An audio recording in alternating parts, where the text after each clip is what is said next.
para alimentar. Então, esse é um problema que está sendo exacerbado. E, bom, a gente precisa lidar com isso. Mesmo que a gente pensasse só na economia, porque geralmente quando a gente fala sobre, vamos resolver esse problema, vamos lidar com isso. Mas seria muito difícil, é desafiador. Sim, é desafiador, mas isso tem que ser feito, e vai ter que ser feito em algum momento. E quanto mais a gente demorar, mais a gente vai ter que pagar por isso, mais caros vão ser os... financeiramente mesmo que a gente só pense na economia, por exemplo, só para mostrar o quão importante economicamente é combater o aquecimento global. Mesmo que fosse só pelos gastos em saúde, isso já valeria a pena. Mesmo esquecendo todo o aquecimento, todo o problema causado pelo aquecimento global em si, mesmo só pelos problemas de saúde causados pela emissão de gases de estufa, isso já valeria a pena. Então, sem contar que a gente está considerando a natureza do nosso planeta Terra como matéria-prima. A gente não está repondo tudo aquilo que a gente gasta.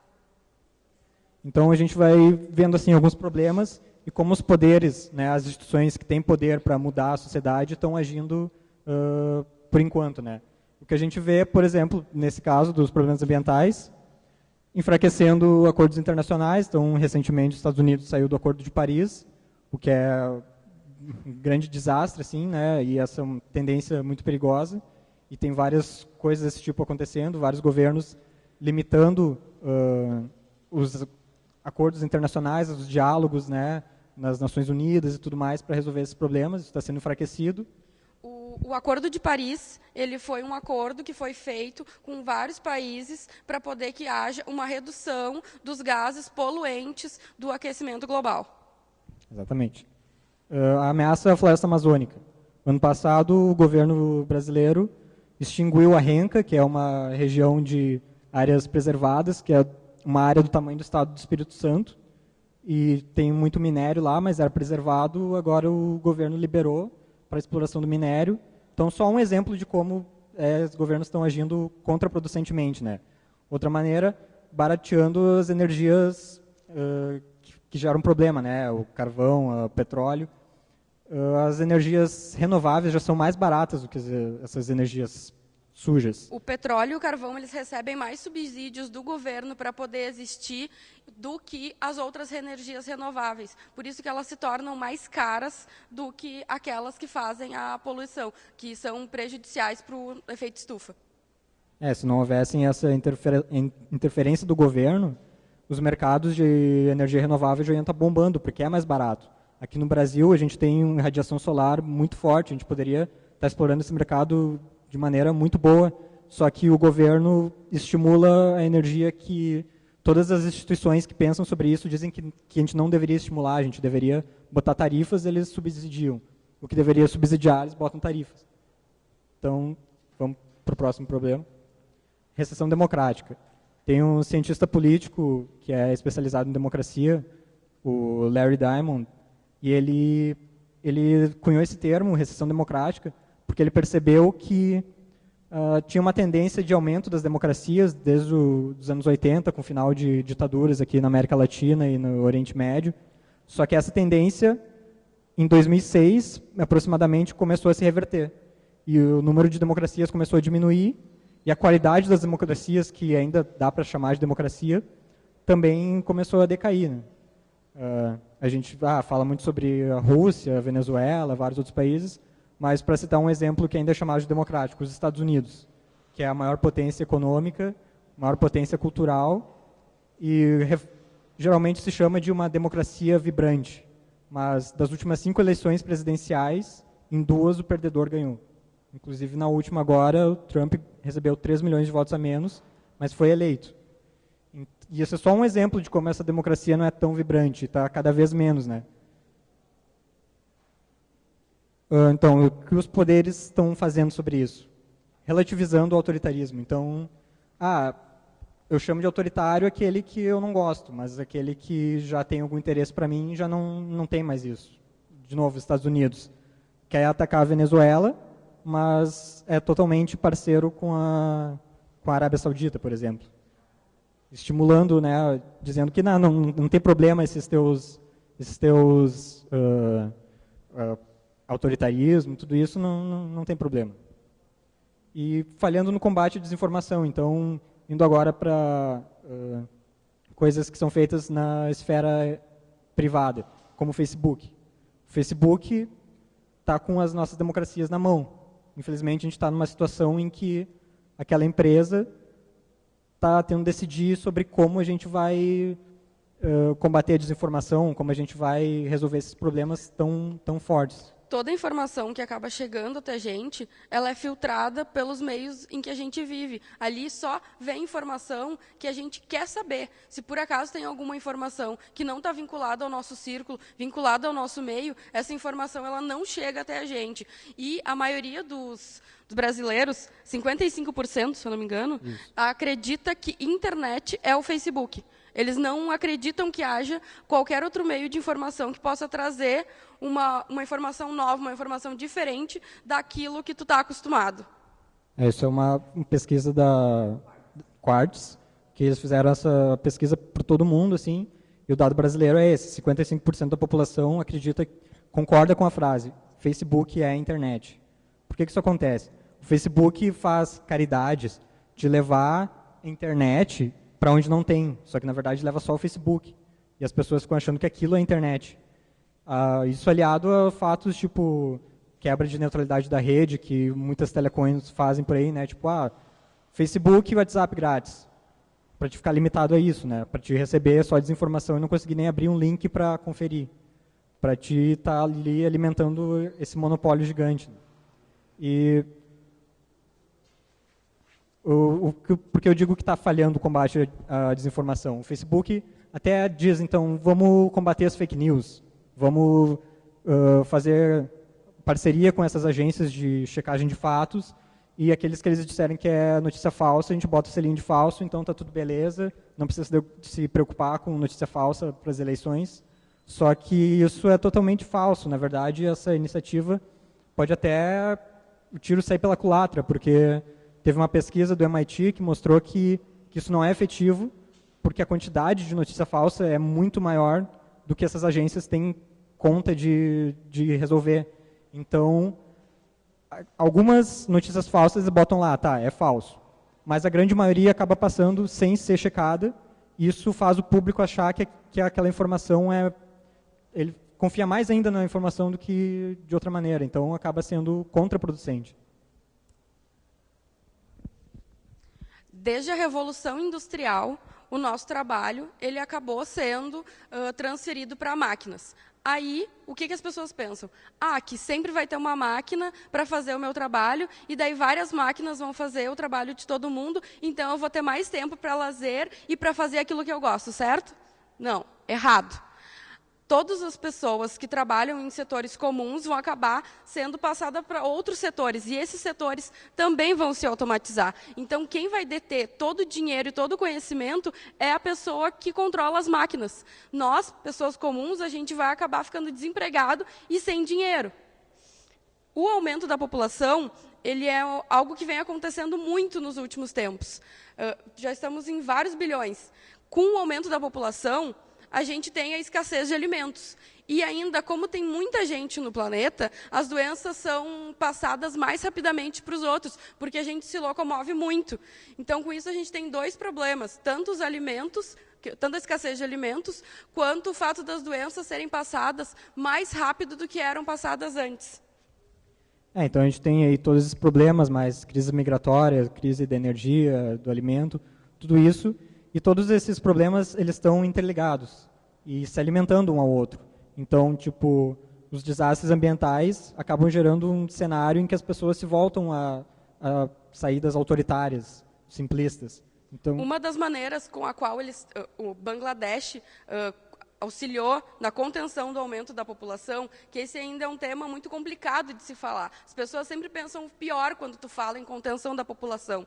Mas Bangladesh, só com a conscientização de anticoncepcionais, conseguiu reduzir o número de crianças por família de 6 para 3. Então aí a gente pensa, e as instituições? A ONU, né, a União das Nações, deveria ser uma instituição boa para lidar com esse tipo de coisa, né? Mas, infelizmente, a gente vê que a ONU está enfraquecendo. A Helen Clark, que é a ex-primeira-ministra da Nova Zelândia e é uma oficial de alto escalão da ONU, o ano passado publicou no The Guardian, tipo, metendo a boca que a ONU não estava conseguindo fazer nada. É muita burocracia, tem que ter unanimidade para tudo, não conseguem fazer nada. E estão cada vez mais fracos. Então, a gente está num momento em que a gente precisa de ações fortes, mas as instituições que deveriam estar fazendo essas ações fortes não estão fazendo isso. Não é que não tenha nenhuma coisa boa, claro que tem várias iniciativas muito interessantes, mas a gente não percebe elas vindo na força que deveriam. Então, a gente chega no conhecimento. A chave para tudo isso é o conhecimento. Se a gente soubesse usar o conhecimento de maneira inteligente na sociedade, a gente não teria esses problemas, ou pelo menos a gente estaria lidando com eles de uma maneira bem melhor, né? Então, para falar um pouco disso, a gente trouxe essa citação do Carl Sagan, que é um divulgador da ciência, né? Foi astrônomo, divulgador da ciência, revolucionou a divulgação da ciência e tudo mais. Ele diz o seguinte: nós organizamos uma civilização global cujos elementos mais cruciais dependem profundamente da ciência e tecnologia. Também organizamos as coisas de maneira que quase ninguém entende ciência e tecnologia. Isso é uma receita para desastre. Podemos até conviver com isso por algum tempo, mas cedo ou tarde essa mistura combustível de ignorância e poder estourará na nossa cara. Eu acho muito emblemático essa citação, eu acho ela muito boa, porque é justamente isso, a gente está cada vez mais envolto de tecnologia, todas as nossas, a nossa vida, até a instituição do voto, é tudo baseado na tecnologia e cada vez mais a população não entende a tecnologia que molda a vida dela própria, né? Então, a gente vê aqui ele falando de ignorância e poder. Talvez uma maneira de melhorar a maneira com que a gente usa o conhecimento seja descentralizando o poder. Porque atualmente a gente tem um poder muito centralizado e a gente viu que esses poderes não estão sabendo lidar com os desafios que a gente está passando. Então, isso nos leva a pensar que uma maneira de melhorar o conhecimento na sociedade, a maneira como a gente usa o conhecimento e, consequentemente, conseguir passar por esses desafios importantes, seria descentralizar o poder na forma de conhecimento mesmo, porque o conhecimento ele próprio é poderoso, né? Isso é uma coisa que a gente tem que focar. Então, a ideia é semear conhecimento para descentralizar o poder. Até agora a gente só falou coisa ruim, né? A gente não falou nenhuma coisa boa até agora. Então, a gente trouxe 2 exemplos para vocês de emancipação tecnológica, para vocês terem uma ideia do que a gente está falando. O primeiro vocês já devem ter ouvido em outras palestras, porque o pessoal do CTA adora muito o SafeCast. Ele foi um terremoto que aconteceu em Fukushima, que ele teve um problema na usina nuclear. Com isso, tudo em volta ficou com índice de radiação. E as medições do governo elas eram imprecisas referentes a esses dados. Então, foi criado um grupo para munir a população com dados. E várias casas, carros, coisas móveis ou fixas, elas foram munidas desse detector, que ele era super barato, e as pessoas começaram a medir isso, colocar todos esses dados num site, de modo que toda a população ficou sabendo onde eram as áreas com mais radiação ou com menos radiação, devido a esse acidente que aconteceu.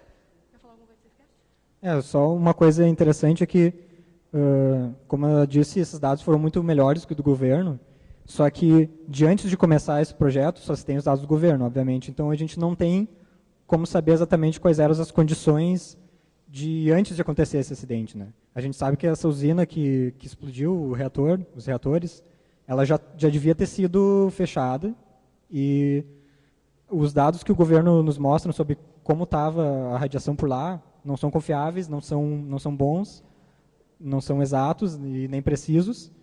Então, se o SafeCast já existisse antes, a gente poderia ter essa informação, só para a gente perceber assim, que a gente consegue, depois que acontece algum problema, ir lá e verificar alguma coisa. Mas se a gente tivesse uma população realmente emancipada, um grande número de cidadãos emancipados na população, a gente já teria essas coisas como prevenção. Então, a gente já nem ia chegar, de repente, nem ia ter acontecido o desastre, né? Até porque, nessa época lá, eles falaram nas entrevistas que tinha um número muito limitado de contadores Geiger. Então, não tinha como medir, fornecer um contador Geiger para todo mundo na população, era inviável. O outro exemplo que a gente trouxe é Giaia. Não sei se vocês reconhecem essa foto que a gente colocou ali, ela estava em vários jornais. Essa foto é do acidente que teve em Mariana. Então, o que aconteceu? Esse Giaia, ele foi um grupo que foi criado lá no local, sem subsídio nenhum, com o intuito de verificar a toxicidade da água. O governo, no começo, ele até forneceu esses dados, só que eles eram dados muito tímidos e precários. Então, com isso, um grupo de pesquisadores se reuniu para poder fornecer dados mais precisos para a população, com o intuito de fornecer ajuda judiciária, saber se é uma área de risco ou não. Esse é um bom exemplo de a população emancipada fazendo o papel do que os poderes deveriam estar fazendo, né? Porque, segundo o relatório da ONU, esse desastre de Mariana foi enorme e as ações que foram tomadas para combater os problemas causados por ele não são suficientes, nem de perto. Então, essas iniciativas cidadãs são muito importantes, né? E, de novo, se a gente tivesse um grande número de cidadãos emancipados, se a gente tivesse isso como uma norma, a gente viveria uma realidade bem diferente. Daqui a pouco a gente vai falar um pouco sobre isso, tentar entender as consequências de diferentes modelos educacionais na sociedade. Então, a gente chega agora à educação. Se a gente está falando de conhecimento, como a gente usa o conhecimento na sociedade, é fácil voltar os olhos para a educação, né? E, então, a gente pensa, para que educação? Isso é uma coisa que não é tão fácil de responder também, apesar de todo mundo concordar que é importante, educação e tal, mas para quê? Se a gente for na Constituição, ela cita essas três coisas. A educação deve servir o pleno desenvolvimento social, exercício da cidadania e qualificação para o trabalho. E, na verdade, para cada uma dessas coisas, é necessária a emancipação tecnológica. No contexto que a gente vive hoje, para qualquer uma dessas coisas, a gente precisa de emancipação tecnológica. E a educação não está fazendo isso. Então, a educação não tá cumprindo os objetivos que, pela própria Constituição, ela deveria.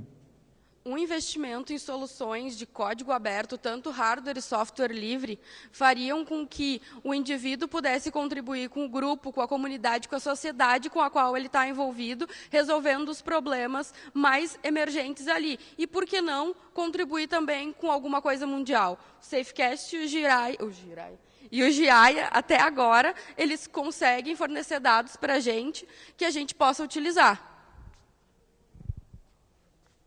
Então, vamos dar uma olhada no panorama atual da educação, como é que está sendo a educação no nosso país e, em geral, no mundo, né? E, infelizmente, a gente vê que é basicamente o modelo bancário, aquele que o Paulo Freire definiu como o aluno é como se fosse uma coisa vazia e o professor está lá depositando conhecimento como se fosse alguém depositando dinheiro num banco, né? E esse modelo é criticado desde há mais de 120 anos atrás. O Dewey já dizia, não, a gente tem que ter aprendizagem prática, tem várias teorias na pedagogia e tudo mais. E, infelizmente, a gente continua, apesar de várias iniciativas interessantes, ainda majoritariamente num modelo bem bancário da educação. E, citando essa frase do Paulo Freire, esse modelo bancário freia o progresso social, servindo ao objetivo de controlar o pensar e a ação, levando os homens ao ajustamento ao mundo, é inibir o poder de criar, de atuar. Isso aí nos indica que na verdade, o papel da educação não é para ser aquele que está descrito na Constituição mesmo. Mas qual seria o papel da educação? Também, de novo, difícil pensar, mas na prática a gente vê consequências. Por exemplo, a educação serve para hierarquizar a população. Então, quem tem o diploma vai ter melhores condições de vida, e para isso a educação então se torna uma maneira de conseguir um diploma para conseguir melhores condições de vida, ao invés de ser uma coisa para o conhecimento, que é o que deveria ser, né? Tem uma frase do Plutarco, que é um filósofo grego, que eu acho muito interessante, que ele diz que a mente não é um vaso a ser preenchido, e sim uma chama a ser acesa. Eu acho que isso está muito dentro dessas críticas ao modelo bancário, né? Queria falar bom, então falei das críticas a esse sistema bancário, né? Tem o Ivan Illich, que talvez alguns aí conheçam, porque ele é bem famoso aí na teoria do software livre e tudo mais. Ele era meio anarquista, dizia que a gente tem que desinstitucionalizar a educação, né? Ele fala de uma sociedade desescolarizada, sem a instituição formal, escola, Mas isso não significa que não tem nada no lugar, né? Ele acha que tem que ter uma educação, só que ela não tem que ser dentro de uma instituição. Depois a gente vai ver alguns exemplos na prática, como isso pode ser interessante. Então, a gente pensando, então como deveria ser a educação, né?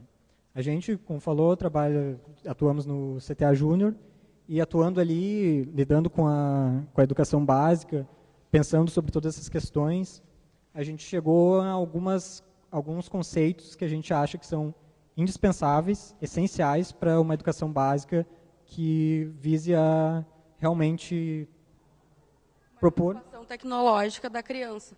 Que é o que a educação deveria propor. Né? A gente preza que a criança ela não está sendo preparada para o futuro, que ela tem que aprender agora para poder alterar o meio em que ela vive agora. O futuro dela, que eles tanto falam, ser preparado para o futuro, é agora. A gente está criando cidadãos para que eles possam interagir nas comunidades a qual eles estão envolvidos. Se essa comunidade é o colégio, ok, então eles vão influenciar nessa comunidade com a qual eles estão envolvidos. Isso. Então, o primeiro ponto que a gente iria elencar como essencial é a aprendizagem prática por projetos. E ali eu coloquei como o básico do básico, porque mesmo que a gente pensasse a educação só como uma forma de adquirir conhecimento, não é nada mais, não é para fazer a pessoa se emancipar, mesmo que seja só para adquirir conhecimento. Vamos lá. É indispensável a aprendizagem prática por projeto, porque se não tem atividade prática, não tem um entendimento forte daquele conceito, sabe? Quando tem a atividade prática, o indivíduo consegue ver como é que aquilo funciona na realidade e ter um entendimento mais fundamental daquilo. Ele se motiva muito mais sabendo que ele pode construir alguma coisa, vendo o que ele está fazendo na frente, do que com uma simples exposição de teoria. Indo além de simplesmente ter atividades práticas, a gente coloca aqui aprendizagem prática por projetos, porque se for só uma replicação experimental ali, o aluno vai entender melhor aquele conceito. Mas se ele estiver fazendo um projeto, se ele estiver construindo alguma coisa, querendo chegar a algum objetivo, aí ele vai ter mais motivação, e vai ser mais interessante para ele, ele vai adquirir um senso de atuação, ele já vai enxergar a si próprio, não como alguém passivo que chega a informação ou que tem que aceitar o que chega a ele, mas ele se vê, não, eu posso fazer coisas, eu posso atuar dentro da sociedade. O mais importante é que a gente não dá para o nosso aluno uma caixa fechada, do tipo, faça A, B e depois C. A gente dá para ele um fim, diz assim, a gente precisa resolver esse problema. O que tu faria para resolver esse problema? Vamos começar estudando um pouco sobre isso para entender melhor o que está acontecendo. Então, um problema ele pode ter mais de uma solução. Quem vai definir isso é o aluno que está ali como atuante no projeto. Ele não é só um mero receptor, ele atua, ele faz, ele define metas, ele circula projetos. Isso, então, exemplos de projetos que podiam ser usados assim, é na ciência cidadã. A ciência cidadã é a ciência que é feita, em parte, por não cientistas, né? Por pessoas que não são cidadãos comuns, digamos. Então, isso está crescendo muito, porque tem muito trabalho dentro da ciência que pode ser feito por cidadãos comuns, principalmente aquisição de dados, análise de dados, e tomar tempo dos pesquisadores especializados para fazer esse trabalho, acaba tirando o tempo que eles poderiam estar usando para fazer trabalho que requer aquele conhecimento que eles têm, as habilidades deles. Enquanto isso, se a gente passar para dar a oportunidade da população em geral estar participando do processo científico, a gente vai estar aumentando o entendimento do processo científico, o entendimento da ciência e também, de novo, o senso de atuação, tudo isso que a gente ganha com as aprendizagens práticas para o projeto. A questão de trabalho colaborativo, ela é vista hoje em dia muito bem para a maioria das empresas. Mas o que a gente faz, o nosso aluno fazer, é uma questão de tomada de decisão. Ele se reúne com um grupo e define os próximos passos do projeto com a qual ele está envolvido. Então, quem toma a decisão não é o professor, não é uma hierarquia, é o próprio aluno que debate com o pessoal do projeto dele e define qual o próximo passo a ser feito para que aquele projeto tenha uma finalidade.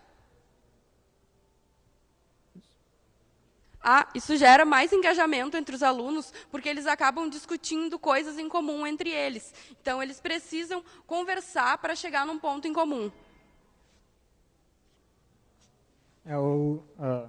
Só citando que o trabalho colaborativo é importante, não só porque a colaboração é cada vez mais importante em qualquer área, e claro que a gente está aqui, a gente entende a importância da colaboração, né, mas fazendo isso em sala de aula, o aluno, além de estar aumentando o aprendizado acadêmico, que era, até agora a gente só estava falando disso, ele também aprimora o aprendizado social, né, que também é muito importante. Então, entendimento e domínio da tecnologia. Aquilo que o Carl Sagan falou. A nossa vida está dominada pelas tecnologias. Se a gente não entender essas tecnologias, pelo menos minimamente como elas funcionam, o que elas estão fazendo, a gente está fadado a um futuro totalmente incerto, em que a gente não escolhe nada o que vai acontecer com a gente.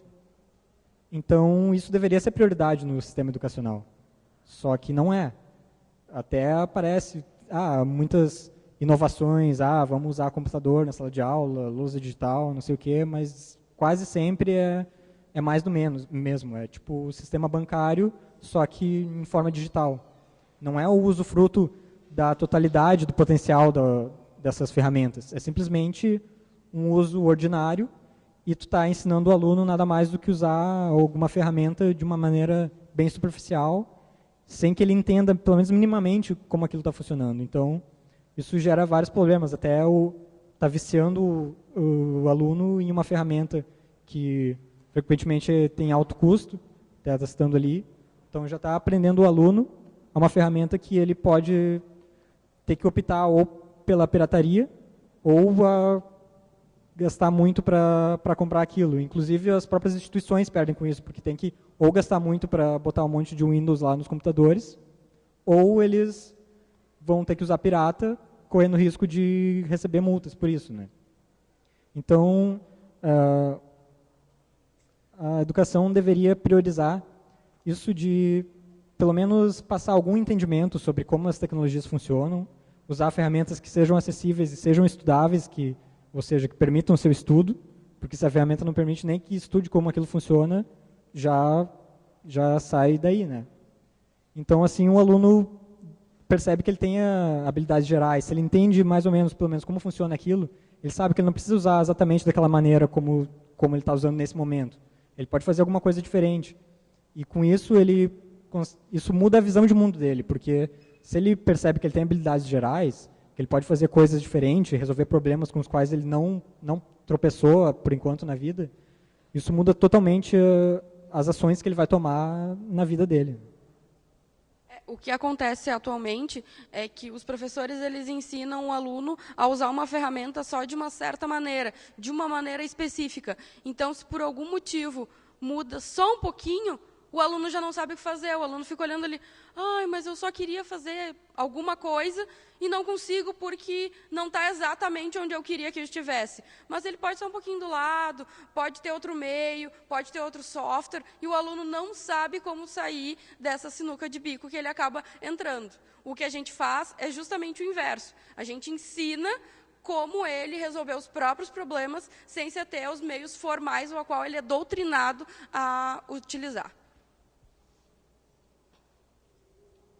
Então, o quarto e último item que a gente colocaria como essencial para a educação básica é a liberdade de conhecimento, que é sobre o que o FIS lê aqui, né? O software livre é uma maneira de conhecimento livre. Então, o conhecimento livre, a liberdade de conhecimento, é simplesmente essa ideia do software livre, de que todas as obras que a gente cria deveriam estar disponíveis para as pessoas não só usarem, copiarem, mas fazerem a sua própria versão e disponibilizarem. Então, esse conceito é importante estar na educação também. Isso aí é primordial para a autonomia e eficiência das comunidades humanas, porque se cada um é autônomo, mas só para si, consegue resolver os problemas só para si, isso freia a autonomia da comunidade como um todo.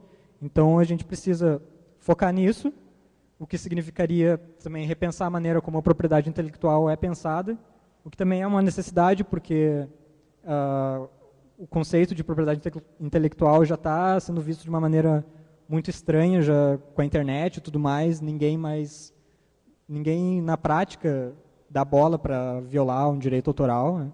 Tem uma pesquisa que a gente cita que 80% dos professores no Brasil usam software pirata, usam materiais pirateados. Então, as pessoas esse conceito de propriedade intelectual já está meio estagnado, então a gente precisa repensar ele. Isso significa também pensar na liberdade que os projetos que vão ser desenvolvidos em sala de aula, porque se a gente quiser aprendizagem por projetos, os alunos vão estar desenvolvendo projetos. Mas a gente tem que pensar se esses projetos vão ser livres, qual a liberdade que esses projetos vão estar dando. Isso significa que também a gente tem que dar importância para a documentação, o que muitas vezes é a parte mais difícil, às vezes considerado muito enfadonho, né, ter que documentar aquilo que tu fez. Só que é super importante e a gente tem que, de alguma maneira, colocar isso dentro das práticas e motivar os alunos a documentar aquilo que eles fazem. Isso até é mais fácil do que se pensa, se a gente pensar em maneiras boas de fazer isso, porque o aluno pode se sentir motivado se ele sabe que aquilo que ele produziu vai estar vivo, vai estar sendo usado por pessoas. Lá no CTA Júnior a gente vê, às vezes, os alunos desmotivados para documentar, mas às vezes eles ficam, mas isso aqui vai estar lá junto com o que os professores da física estão escrevendo, que legal, isso vai ser usado então para outra escola. Então isso pode ser colocado como uma maneira boa. A documentação é interessante também que ela amplifica o caráter interdisciplinar disso, porque a gente pode fazer esses projetos envolvendo talvez todas as disciplinas, né? E a documentação aumenta isso, colocando as línguas junto nesse papel. É muito importante qualquer apoio com as soluções de código aberto, tanto hardware quanto software, de modo que a gente possa ter uma documentação e, com ela, gerar alternativas para o desemprego. Quando o aluno vai lá e ele aprende a utilizar algo que é software livre ou hardware livre, ele pode aplicar em algo maior da sua vida, gerando toda uma modificação na comunidade e na sociedade ao seu redor. Então, tendo uma educação desse tipo, com esses 4 conceitos essenciais que a gente chama, essa educação poderia gerar uma população emancipada, que teria capacidade de produzir tecnologia, ciência, qualquer forma de conhecimento, mesmo sem ter vínculos a instituições. Eles teriam a noção de disponibilizar aquilo que eles produzem de maneira que possa ser usado, entendido pelas comunidades à volta deles, questionar as informações, qualquer coisa que chega até eles, com competência para examinar, e ter uma postura esclarecida quanto à própria cultura. Então, é justamente isso, uma visão de mundo que muda do indivíduo ali, né? A gente quer que o cidadão, quando ele veja uma informação, ele tenha o mínimo de consciência para poder pensar se aquela informação é verdadeira ou não. E se ele não tiver certeza sobre isso, que ele tenha meios de procurar essa informação e atestar, verificar a validade dela. Então, dito isso, a gente acredita que a educação é o modo fundamental de progresso social, assim como Paulo Freire e John Dewey também pensavam. Baseado nisso, então, vamos fazer uma comparação da sociedade que é baseada numa educação bancária e uma sociedade que é baseada numa educação emancipatória. Então, na educação bancária, a gente tem o analfabetismo científico e tecnológico, que a gente viu lá com a citação do Sagan, que eu coloquei como injustificáveis, porque isso, a gente tem todas as forças que apontam para o lado oposto, sabe? A espécie humana é muito incrível, nosso cérebro é a máquina mais potente do universo, até onde a gente sabe. A gente, em 70 anos, foi do primeiro voo de avião para a Lua.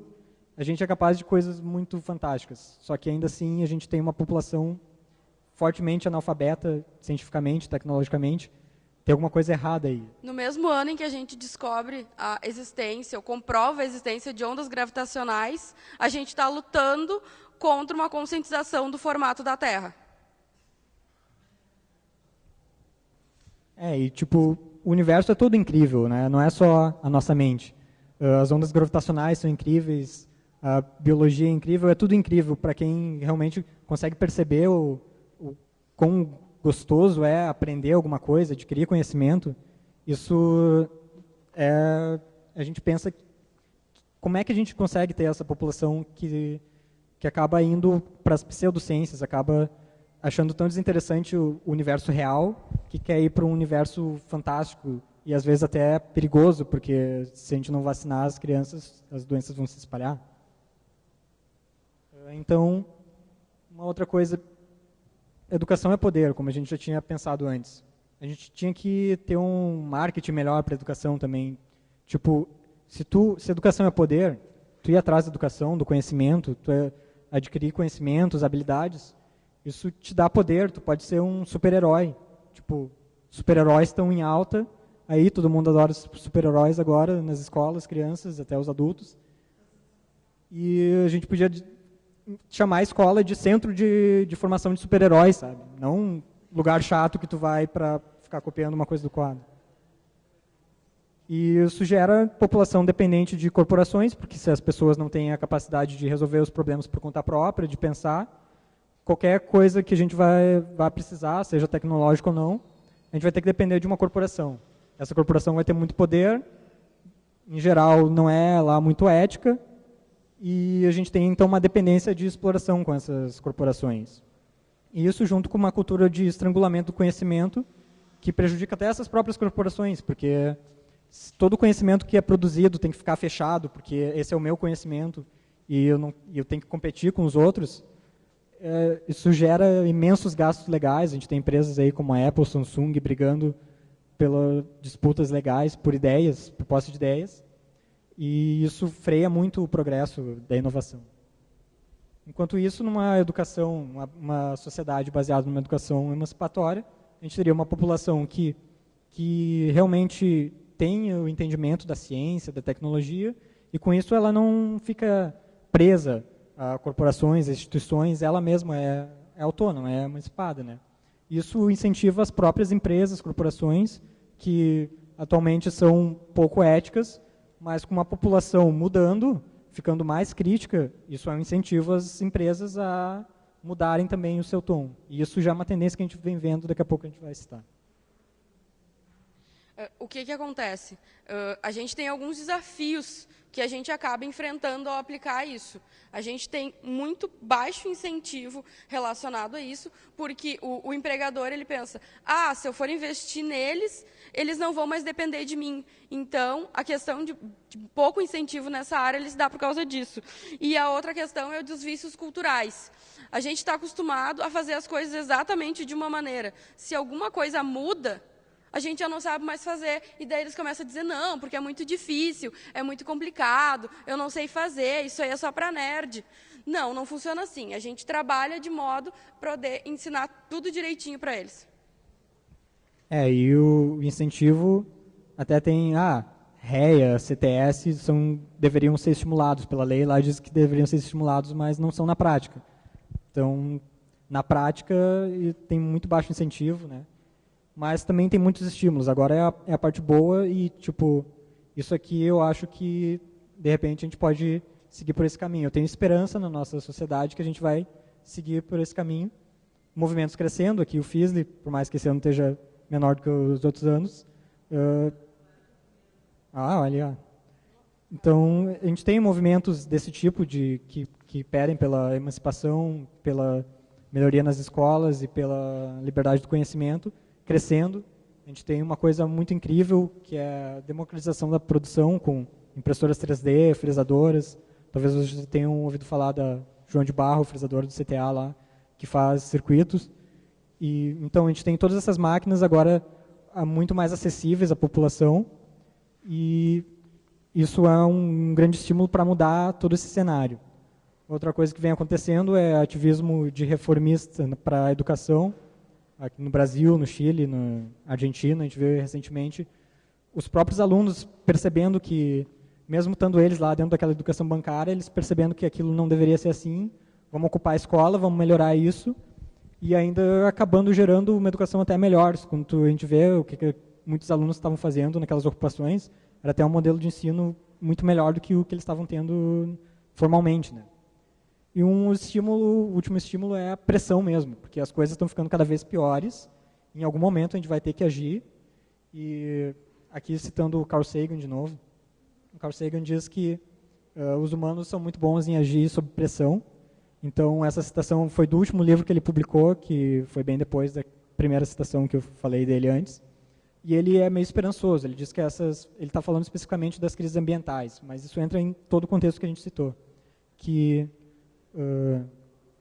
com todas essas pressões, fazendo com que a gente precise mudar a maneira como a gente vê a realidade, como a gente vê o mundo, vai acabar fazendo a gente fazer isso de alguma maneira ou de outra, vai ter que gerar, então, uma união das nações, das gerações, e, como ele diz, o fim da nossa longa infância, que seria a gente passando por uma sociedade emancipada. No caso, ele não chegou a essa conclusão, de que seria pela emancipação tecnológica, mas a gente acredita que seja isso. Os principais projetos que a gente trabalha hoje lá no Colégio de Aplicação são as estações meteorológicas modulares, modelagem computacional Python com Blender e Make Human, modelagem 3D de impressora, sistema operacional Tropos e usos de software livre.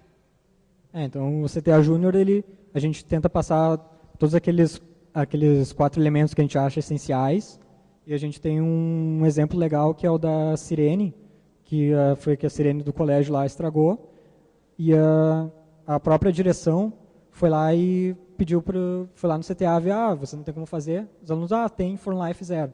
Isso é muito emblemático, porque isso mostra como a própria existência do CTA no colégio muda um pouco a cultura escolar. A gente vê que a diretoria, tendo um problema de estrutura prática do colégio, pensou, de repente, a gente volta os olhos para o próprio ensino para resolver esse problema. E foi justamente o que aconteceu, funcionou. A gente vê também isso nos alunos que se engajaram e fizeram isso acontecer. E isso traz só resultados ótimos, que agora a escola é menos dependente de também lá uma empresa que coroava um dinheirão para ir lá botar uma sirene nova. Agora a própria comunidade escolar tem todo o domínio sobre essa peça do colégio. Para citar alguns outros exemplos, esses outros exemplos aqui não colocam todos aqueles 4 conceitos que a gente chamou de essenciais, mas eles ainda são exemplos interessantes para a gente citar, para a gente ter como referência. Tem o projeto Âncora, que é baseado no projeto da Escola da Ponte, de Portugal, que talvez vocês conheçam também, tem projetos, uma maneira de ver a educação bem diferente, assim. E, inclusive, recentemente, eu vi uma notícia que uma aluna desse projeto Âncora participou de um programa da NASA, que é para experimentos espaciais. Eles iam testar como ia reagir um cimento que eles fizeram lá no espaço. E é a primeira vez que instituições de fora da América do Norte participam desse projeto. Então, mostrando como pensar a educação de maneira diferente traz bons resultados, né? Para citar uma coisa muito, muito legal que aconteceu recentemente, que é o Wikilab, que é um Fab Lab que foi montado lá na UFABC, e ele foi financiado coletivamente, né? Fizeram um crowdfunding, mais de 900 pessoas contribuíram, e eles conseguiram os recursos para fazer, inclusive, o espaço que foi feito, eles imprimiram, fizeram como fresadoras lá, tudo livre, inclusive o Jean e o Léo participaram da montagem, estavam lá em São Paulo na época, e isso é demais, isso nos mostra, olha, se a gente mostrar que a gente tem ideias boas, a gente pede para as pessoas colaborarem, a gente consegue colocá-las em prática. Isso me leva a uma ideia muito interessante, que é juntar esse conceito de Fab Lab com o conceito de aprendizagem em teia, que é do Ivan Illich, que a gente citou, que seria não o ensino formal, que tu vai lá na escola, tudo, né, formal pela lei, mas sim as pessoas, uma ensinando a outra o que sabe, de uma maneira não formal, cada um vai lá e aprende alguma coisa que é um pre-instruction, né? Cada um ensina o que sabe, aprende o que quer aprender, e tem várias maneiras de pensar isso, até de ser mantida, sustentável economicamente, né?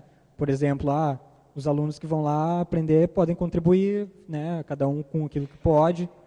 E tendo uma coisa desse tipo, a gente podia ter um Fab Lab que não é só para a fabricação de ferramentas também, pode ser para qualquer coisa, pode ter um estúdio de música, alguém que queira produzir música, mas não tem acesso a equipamentos, pode ir lá e produzir música. Então a gente vai ter e contribuir com alguma coisa também, que pode. Então seria uma revolução para a educação, porque seria uma educação com todos aqueles conceitos que a gente acha dispensáveis, também no modelo do Ivan Illich, de teias de aprendizagem. Seria a revolução na produção, que é aquilo que a gente está vendo com os Fab Labs, com os Makerspaces e tudo. E também uma revolução no trabalho, porque as pessoas poderiam ter uma autonomia no próprio trabalho e também estar menos dependente do mercado de trabalho, com todos os problemas que eles podem ter. Né? Era isso, para fechar. Só uma coisa que eu queria citar, é que essas coisas, essas inovações que a gente propõe, o engajamento nesse tipo de proposta, ele mesmo ideias que inicialmente parecem menores, podem ter um grande impacto, porque isso é retroalimentável. Né? A gente está falando de aumentar a produção e a abertura do conhecimento. Isso é uma coisa que gera a si mesmo. Quanto mais aberto o conhecimento, mais conhecimento vai estar sendo produzido para ser aberto e assim por diante. Né? Então, dito isso, deixei aqui algumas dicas para referências, para quem acha interessante seguir. Tem algumas referências de como fazer as coisas. No site do CTA tem várias documentações de como fazer, o que precisa, tanto nos repositórios de recursos educacionais abertos também. Então, é só uma questão de dar uma olhadinha que vocês vão encontrar vários tutoriais. Aqui tem referências das imagens. E é isso. Obrigado.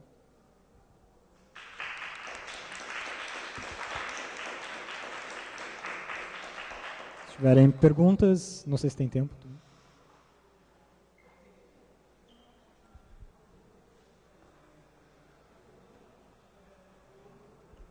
Boa tarde, Renan. Meu nome é Flávio Teixeira, sou engenheiro elétrico e trabalho com energia solar e informática. Tá? Achei muito interessante a abordagem, que tem muito a ver com o FISLE. A filosofia do FISLE é essa, mesmo, é compartilhar. E outra coisa, tu participaste daquele movimento de ocupação das escolas? Não, eu não participei, só vi as notícias mesmo, vi filmes. Porque eu achei muito interessante aquele movimento, pena que, não sei, aquele pessoal que participou, não sei se eles continuaram a se comunicar, porque foi um movimento bem interessante, porque eles se reuniam em forma de círculo, né? E as pessoas trocavam informações. Eu achei muito bacana aquilo ali. Era uma rebeldia válida. Então, seria legal se eles tivessem dado continuidade ou se integrar até o próprio... muito bom. Porque tem muito a ver com isso, né? E a questão da energia, eu trabalho com energia solar, e ela realmente contribui muito para essa questão aí de diminuir o aquecimento, né? Porque ela não produz, né, aquele efeito estufa, né? E é uma energia que se implementa rapidamente. Tá? Os custos estão baixando, tá? Inicialmente os equipamentos eram caros.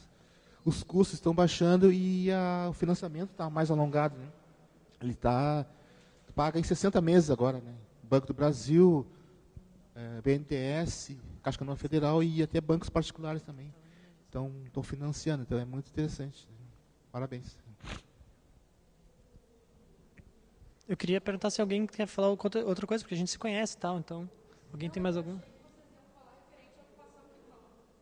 Pois é, tu tem? Não, só o que eu ia complementar, que tem alguns relatos em mais de uma escola de estudantes que não frequentavam a escola e passaram a frequentar a escola durante a ocupação porque gostavam de aprender nesse modelo.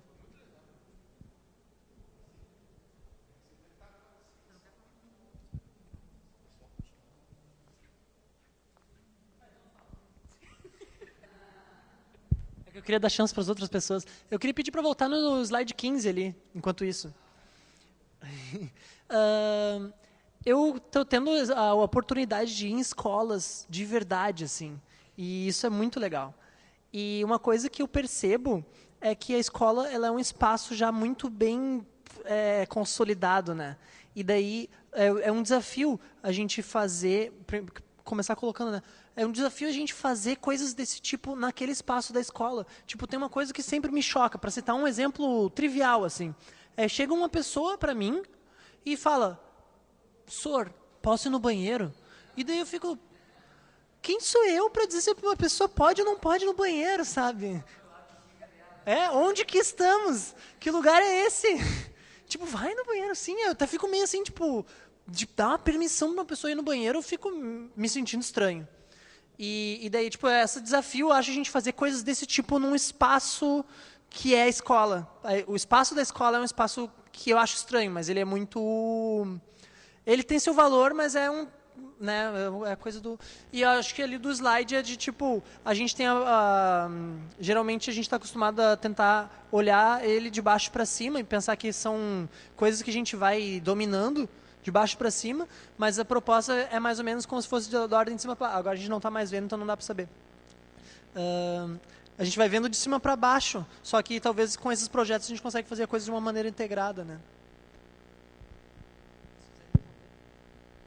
Foi uma pergunta? Não sei.